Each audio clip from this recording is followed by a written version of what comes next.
Welcome everybody to the Wake Up Call channel.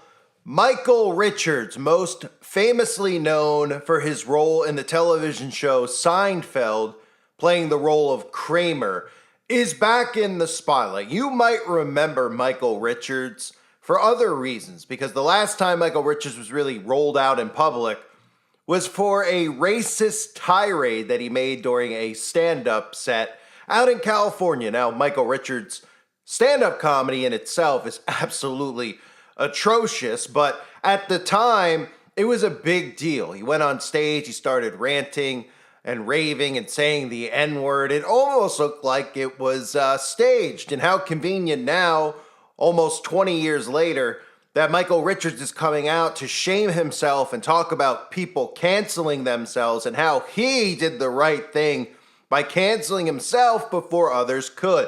And of course, that's what all Freemasons and all these members of secret societies are trying to do.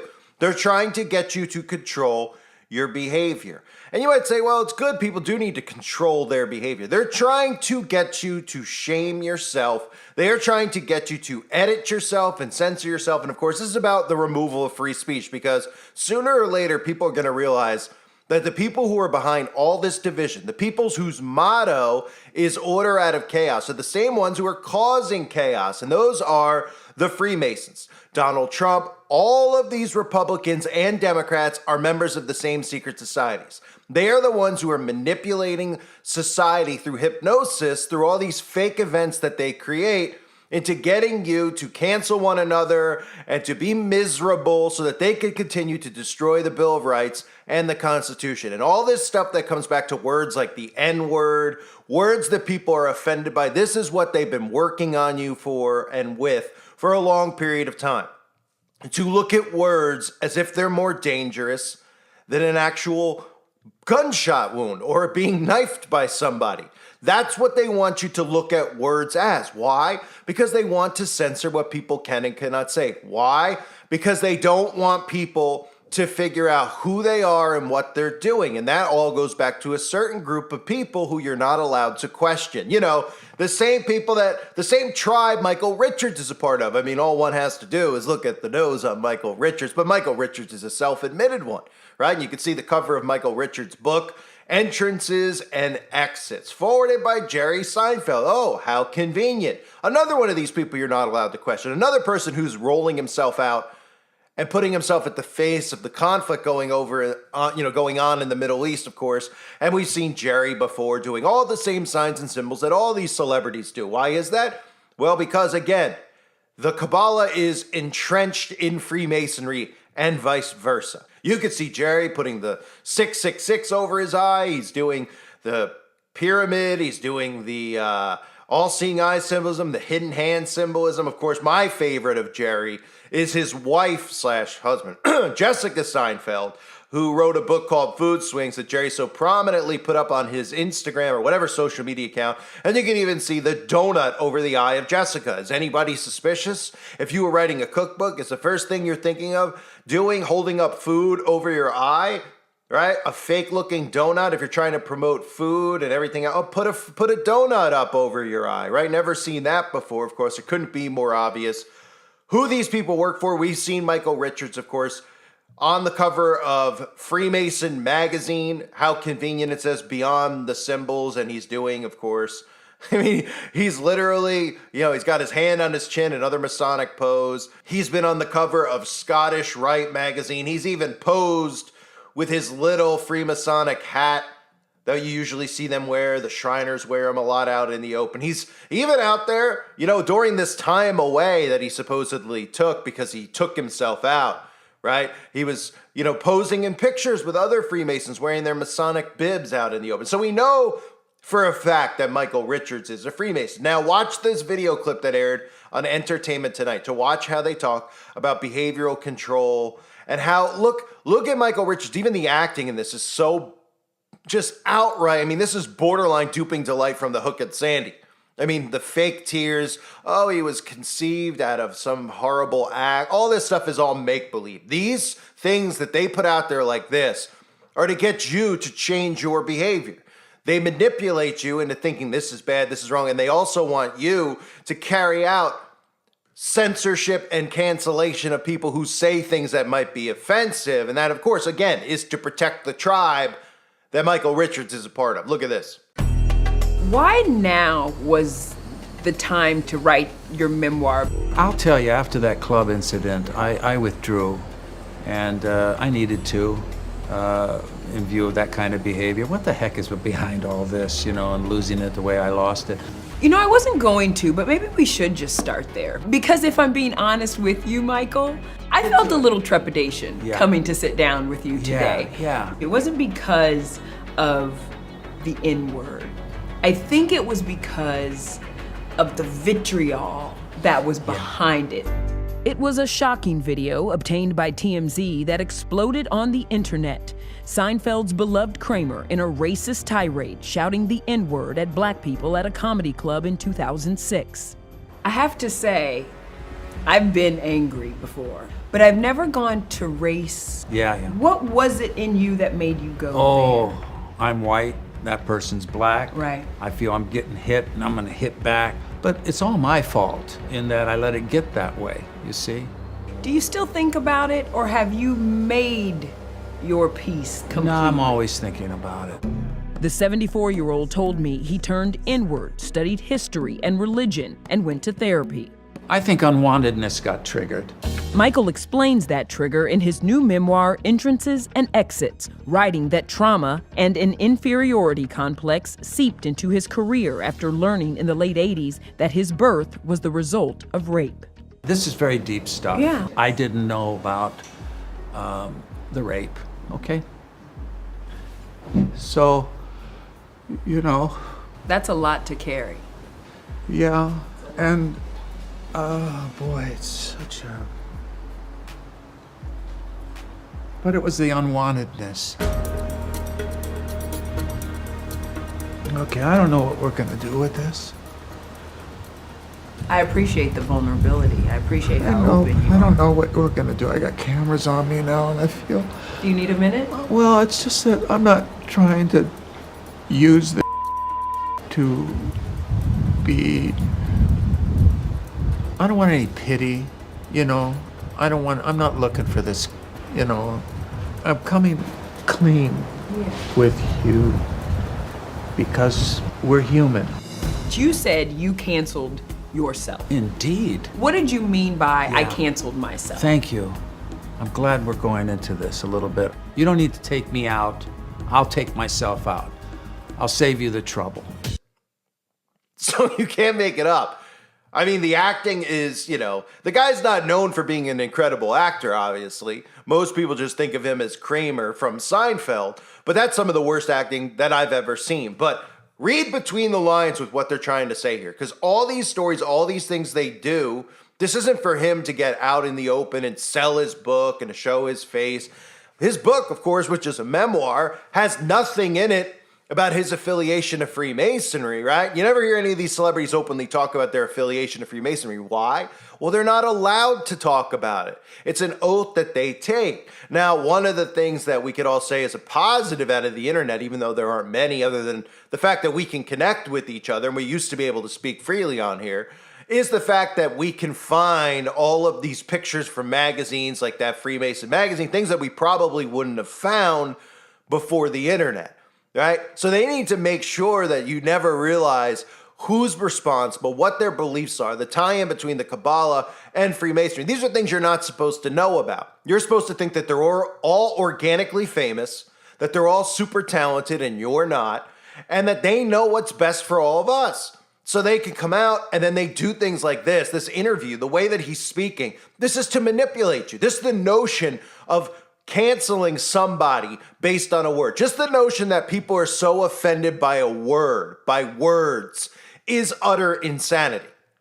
Now, most of us grew up in a time period where there was a saying, sticks and stones may break my bones, but words will never hurt me. You haven't heard that very often, but that's what we used to get told when we were kids. So in other words, if somebody bullied you, that you were supposed to be tough and you were supposed to say something back that'll offend him, right? Somebody calls you fat, you call them ugly.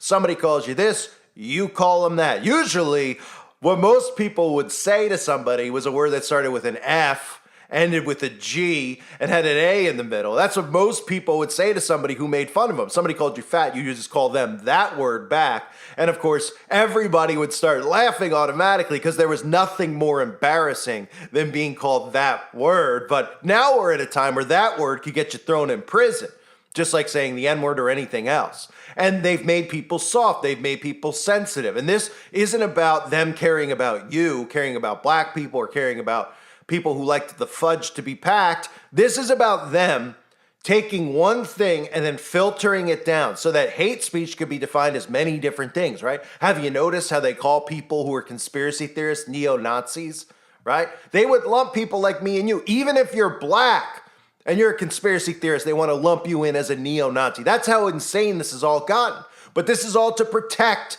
a certain group of people.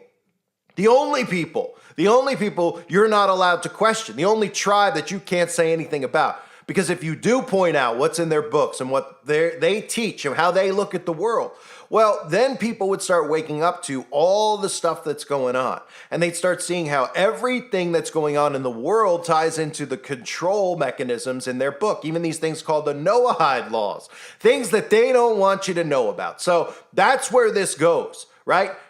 That's where this all heads. And that's why I say to people, why ever get offended by words?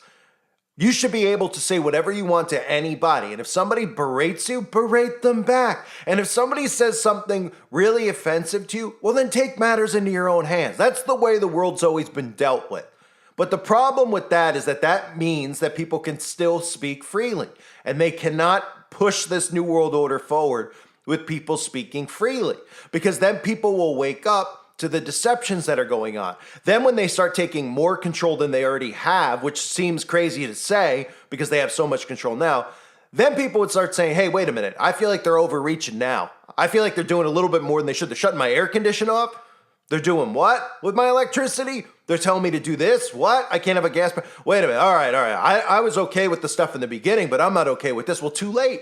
Too late, because once speech is removed, once everything goes through technology with the way the algorithms work now, you won't be able to express yourself. And then especially if you figure out all this stuff that we've always been talking about and who's behind it, that'll be considered hate speech if you ever mention them being behind all of this stuff, and they'll label it a conspiracy. So that's the reason that they've gone so full, so just push this stuff with racism. They started with that, with specific words. They're the ones who have convinced you that this word means something so big and so strong, and it's so hateful and so wrong. They've convinced you over and over and over again. Now, I'm not condoning anybody who says the word, but I feel you should be able to say the word in whatever words you want. So in other words, if a white person wants to use language like that, knowing what it means or it could mean to somebody else, then let the white person say it. But he's got to be held accountable for what he says. So if he goes up to a black person and says that, well, guess what? The black person can say what he wants back, or he can do what he wants back, right? Within reason, obviously. We're not talking about killing somebody, but within reason,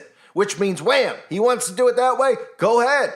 Because your words have actions. Everybody's actions have consequences. They don't want a world like that because they don't want a world that's freely thinking and not afraid to speak their mind. In other words, they don't want people like me and you out there existing, because then we ruin this whole party that they're trying to have here, which is really just nothing more than a new world order party, which is a party of, well, rules for thee, not for me, right? That's what I try to tell people out there who don't understand communism. It's incredible when you see these people talking about equality and equal pay and all this stuff they get sucked into. They don't realize that this is for us, right? This isn't for them. This isn't for Bill Gates and Jeff Bezos to live like we. And they still go along. They're still like, fine, we'll let them have all the money, but my next door neighbor who drives a fancy car, I don't want him to have it. They don't seem to understand by destroying capitalism. It's capitalism for them that'll still exist, just not for us, which is enslavement, which is the point, which is why it's dangerous. It's beyond dangerous. Right? It's the same stuff with the gun laws and the gun rules. I would be all for eliminating all firearms. All for it. But guess what? That means they'd have to be wiped off the face of the earth. Right? That means the government can't have it. And the military can't have it. If everybody gave them all up, then I would say, fine by me. Then everybody gets rid of it. Then we don't have it. Okay, great. You can't have it where a certain group of people have that and a certain group of people don't. In other words, you can't have it where civilians aren't allowed to be armed and the government is. because that's where tyranny comes into place. And you're seeing it right now out in the open. You're seeing a government that's trying to censor speech because they don't want you to realize who's behind it, what the ultimate goal is, and what they plan on doing to you. So their foot is on the pedal because Agenda 2030, which most believe is now Agenda 2025, is right around the corner. And the people like Michael Richards are the ones who are telling you, you know what? Shame yourself. Cancel yourself. Don't let somebody else cancel you. Cancel yourself if you say something offensive. Now, we've all said things that we regret, no doubt about it. You probably told somebody that you hate them before when you didn't really mean it. You've definitely everybody's gotten in arguments with their mother or father or their wife or husband or boyfriend or girlfriend, right? And you probably said some stuff that you've regretted. Even if it was way down the line. Right, an ex-girlfriend or boyfriend, you said, I shouldn't have said that a couple of years ago when we were fighting even, and you regret things you say. There's nothing wrong with regretting what you say. But canceling and editing your speech, this is all about revealing truth. That's what this is about. They're not trying to protect anybody's emotions. They're trying to get laws and rules in place so they can label things as hate speech that aren't really hate speech because there's no such thing as hate speech. They're also weakening society by having human beings not stand up for themselves, right? Going to Big Brother to censor what people say instead of saying, I don't care what that guy says. That guy's a loser. Let him say that, right? He packs fudge. Let him say whatever he wants. Or he does this. Let him say whatever he wants. I don't care, right? They want to weaken society. And that's all that this stuff does is it weakens society. And then people like Richards go on stage and they deliberately do stuff like that and tirades like that. Well planned out so they could come out years later and talk about canceling themselves and how others should cancel themselves, right? Instead of going, it's just a word, who cares? Why is this such a big story? Why is this on national news? Well, it's on national news because you can't believe what he said. Well, why can't we believe he said a stupid word? People probably threw that word around every day like it was the word the back in the 60s and 70s. Well, times have changed. Oh, times have changed. So what has changed? People become more offended by words? That's not a good thing. That's not progression. That means that people are becoming weak and soft. What has changed? Oh, well, we have to curtail, we have to hate speech. Oh, hate speech, right? How convenient that words that the government doesn't agree with are labeled hate speech, but the blind people out there can't see what the government's doing because they constantly are thinking about themselves because they're narcissists. So they think that anything we need to, censor what people say because it hurts their feelings. Right? Because they can't see past themselves, which is the world that we're living in now. So Michael Richards, the acting in the clip was hilarious. How he was conceived, etc., trying to muster tears. It's unbelievable. It's unbelievable that people can't see through these people. And you can see all of them, the connection to the cabals, the Freemasonry, who's protected and who isn't. And they're the ones who are engineering behavior. Just by coming out and acting the way he acts, people don't realize that psychologically, that manipulates you. That's what it does. Right? And he doesn't have to come out and say, you got to do that. That's what they do. They make people say, oh, Michael Richards did this, and this is what happened to Michael Richards. No one's seen him for 20 years. Oh, but Michael Richards decided to cancel himself, so I should cancel myself. If I ever say something like that, instead of just going all the way back to the beginning and going, who cares about a word? Why is a word being said on stage national news? Someone saying a word. We have people dying of starvation. We're getting poison from the skies every single day, but our concern is a word hurt our feelings. That's the ultimate problem. I thank everybody for being here. Hope you're all doing well. God bless you as always and your families.